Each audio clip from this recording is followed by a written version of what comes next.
Hey guys, sorry for the lack of videos recently. I've just been kind of sick, man.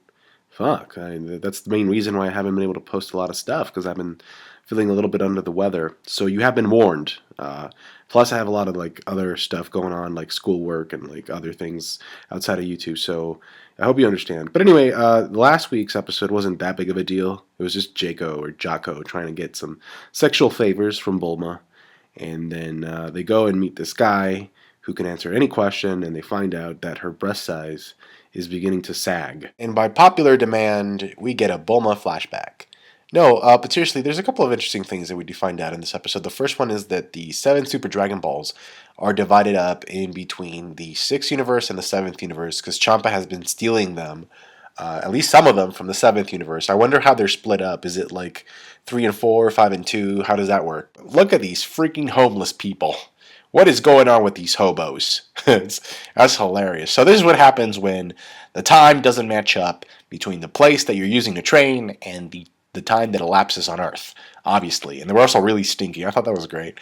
No, but anyway, in the previous episode, Vegeta also mentioned that a possible reason for why he ended up marrying Bulma and why Goku ended up marrying Chi-Chi is because female Saiyans are usually very strong-willed. So they were attracted to them based on some type of ancestral influence. Oh, by the way, the tournament's about to begin. So they're going to travel over to that planet that was like designated for the tournament specifically. But before they do that, everybody needs time to go to the bathroom. And even then, Boo's still lets one rip. It's a 3-hour drive, and you're going to be smelling Boo's farts all the way there. That's just unpleasant. And we finally get to meet Master Yoda and his, amazingly protruding nipples. Yeah, does anybody else feel like he was kind of inspired on Yoda? I don't know. I just kind of get that feeling. Because at first glance, Monaka doesn't really seem that intimidating. I mean, Goku even punches him in the face, and and his fist just goes right inside of the guy's little brain, I guess. And then he's like, you see like tears and like a little bit of snot, and he actually forgives Goku for punching him because Goku, he's such an ass. Like Beerus has told him over and over again, you're not gonna fight him. He's on your team, and he just like didn't care. He wants to fight like the strongest people around him so that he can get stronger. It's hilarious though. But yeah, so we don't really know much about him other than his character design at this point. But usually, I mean, that's he doesn't look that strong. But I think that's like the whole thing with the expectations, that you assume that he's not strong because of the way that he looks, and then when he actually gets down to business, he's like, holy shit, he's overpowered. This guy is crazy. Judge me by my nipple size, do you? He takes care of his weight. Or what he puts in his mouth, because Goku offers him like a kebab or whatever the hell, some meat, and then he's like, no. And then Goku gets really surprised, like, oh, wow, you take care of your body, that's great.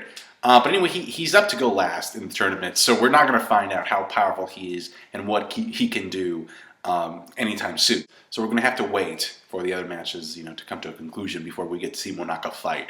And I'm still curious. I wonder how many dudes Goku is going to be able to take out. We get introduced to the other Kais, like the Kais from the 6th universe, who are really surprised that Goku has been able to befriend the Kais from the 7th universe. Now, they actually change the dynamic from the manga, because in the manga, Boo actually doesn't know how to spell his name, and that's why he gets disqualified, but in this, he just straight up falls asleep. Now, this is the lineup that we all care about, the top 5 fighters from Universe 6.